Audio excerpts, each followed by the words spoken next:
Hey guys, so I'm back with another tag because I promised my New Year's resolution is going to be to do more tags. So let's get started. This one's called the Furry Friends Tag. First question, what is your pet's name? My pet's names are Patchy, Clea, and Onyx. What kind of pet is it and what... No, I can't even read my own handwriting. What kind of pet is it and what is the breed? Patchy is a Bombay cat. He is black with a white patch right on his chest. He's approximately like 10 pounds. It's a pretty heavy cat. Clea is a pit bull terrier mix. She's brindle colored. Onyx is a lab pit mix. He's also a brindle. Number 3. How long have you had your furry friend? Oh, it definitely says pet friend.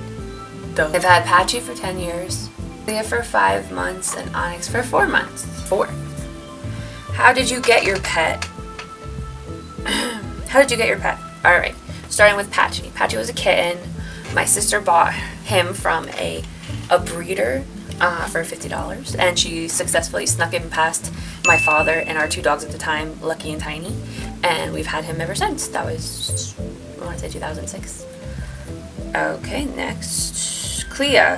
We rescued her from 11th hour, paid like roughly $300 for her to adopt her, and she originally came from, well, my father calls her Southern Belle because she's originally from South Carolina. And Onyx, we rescued him from the Newark Humane Society. He is, I'm not sure if you guys are familiar with the Newark Humane Society, but it's actually a kill shelter. There were so many animals there, I wanted to come home with all of them, but yeah, we rescued him from there. Same day, paid $75 for him, same day, and he was saved. Number 5, how old is your pet? Patchy is roughly 11 years old. Clea is going to be a year old this Friday, January 27th. And Onyx is a year old and 3 months. Number 6. What are some quirky things about your pet? Patchy.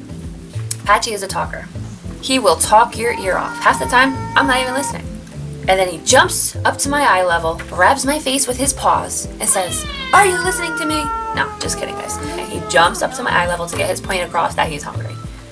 He's got great manners, though. He says thank you every time we let him in from outside. And also when the weather is nice, he will come for a walk with me and the dogs. He really keeps the dogs in line.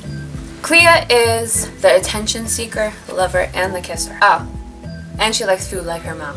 She tells me to shh when she's trying to get her beauty sleep while I'm talking. And she's completely content with laying around the house doing absolutely nothing. Definitely my kind of dog. We have gone through about 3 collars with her, and this is the 4th. Garbage. She's getting very good at walking on her hind legs. She also listens very well when I tell her not to do something, or, stay, or don't go running outside. She listens. She looks at me, she gives you that head tilt, and she listens. Onyx. Onyx is the goofball. He's a male, so he's always challenging Clea or just annoying her. He likes to talk. He likes to talk as well. And he has a problem. He has a little bit of a problem with talking back. Very boisterous, this dog is.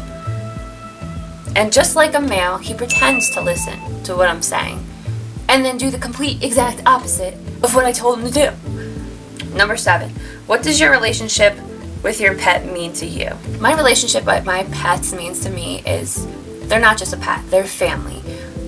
I feel like in a way, pets save people because people are nowadays are so tuned into these electronics and distraction and everything, and you have even kids. Kids are distracted nowadays than when we were growing up very young, back in the day.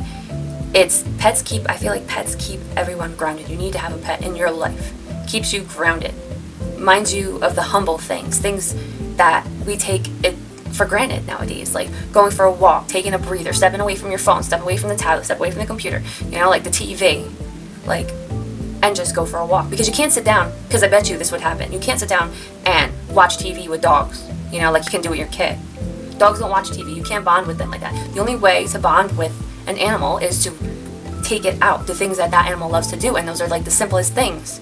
And they look forward to it, and they enjoy it, and they remind you of the littlest things can make a difference, you know what I mean? Same with a cat, they remind you of the simple things. A cat doesn't check his cell phone, a dog doesn't check his cell phone, a fish doesn't check his cell phone, a fish doesn't get caught up in drama, neither does a dog, neither does a cat, you know what I mean? Like, it cuts you and breaks you away from the human drama BS that goes on in this world from day to day, and I really, having a pet That pet, I didn't save that pet. That pet, if I could talk. I didn't save those dogs and that cat, those dogs and those cats. In a way, saving me every day. So, hey, okay, great. What are some of your favorite pastimes with your pet?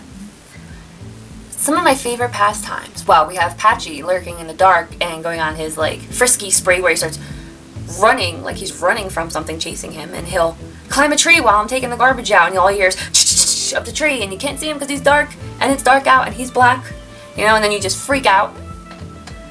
That and, you know, him walking with my old dog Tiny. They used to walk side by side to go for dog walks, and you know he would not be on a leash. He just Clea. One of my favorite pastimes was the very first day we met her.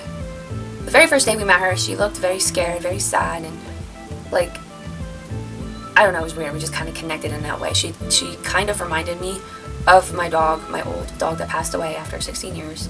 She kind of reminded me of her, like her eyes, her timidness kind of reminded me of her. And I think she kind of felt, this is going to sound weird, and some of you non-dog lovers are going to be like, really? No, dogs don't feel that. But I think she kind of knew that I was kind of suffering from my loss. That was a big loss for me, you know, like my dogs are my family, so losing a dog after 16 years, having her since I was in 8th grade was really, well, since I was in like 7th grade, 6th grade, 7th grade, it was kind of it was devastating, definitely. When my fiance picked her out, he saw her instantly, and I was filling the paperwork while he was talking with the lady and stuff, and we had to wait for them to check our references and everything and how our backyard was and stuff, but it was really well worth it. My pastime with Onyx is a few things. Him jumping higher than expected, trying to get a treat. Another pastime experience was when we went to the dog park and he's running around like a maniac, you know, like, and going to, we went to this rescue dog event, convention thing. It was for Halloween. We dressed them up as thing 1 and thing 2. This is a good memory for me and Clea. You guys probably saw the video. I have it under my do-it-yourself costumes for dogs. Those are just a few of my favorite pastimes. I haven't spent much time with them yet, so I don't have many memories as I do with my other dogs that I've. What are some nicknames that you call your pet? Well, Patchy, we call him Patchy Bombay. Sometimes we say it with an accent, Patchy Bombay. I don't know, Patchy Bombay. And Clea, we call her Clea, Princess Clea, and Wiggle Butt was her nickname that stuck, because every time we used to come home, she's just wiggling her butt so much, so fast. And I don't know, it's definitely a pit bull thing, because even Onyx does it, and he's wiggle butts too. So they just, their tail's going so fast, they look like a flipper, like in the water, a fish. Onyx's lovely nicknames are Goofball, Wiggle Butt 2. Sometimes I call him Ani, because I don't want to say Onyx, so I say Ani. And also his Goofball, Wigglebutt, Ani, and then Super Stupid. And his recent one, because it just drove me crazy today, is Pain in the Ass. This dog took off into the woods. We have woods all behind us. He said, okay, I'm going on a gallivant. Boom, runs in the woods. My dad goes in the woods. I drive the truck around because I know there's a road. I'm driving the truck around, know there's a road that cars frequently go on. Beeping horn, where's this dog come out of? He comes out of where the horses are, and he comes and flies across the road, runs, shoots back to my house, and comes right straight back. This dog is too fast, and he drives me nuts. Like, he just escaped the back. He was like, I'm just gonna go on an adventure today. I just feel like going to get my ass kicked later. I'm gonna go visit the horses. I'm surprised he didn't get stepped on by the horses. I always visit the horses when I take them for a walk, but since it snowed out today, didn't really get a chance to do that. So I kind of haven't seen them with the horses in a while, and usually when they see the horses, they kind of like, oh, I want to play, and it's like, no, you'll get stepped on, but I don't know what happened and where the horses were, but he came flying out and flew back to the house like nothing. Okay, and that's it, guys. That's my Furry Friends tag, or aka Fur Babies tag. If you guys like it, go ahead and do it yourself. I would love to learn about your pets. I already watched Meg's whole entire video, her and her pets too, and it's a fun thing, you know. We really should do more tags with dogs and cats and animals and things that I love, and I don't know what else to say because. Oh. Oh. Whoa. Whoa. Whoa. Hey, hold on. Subscribe.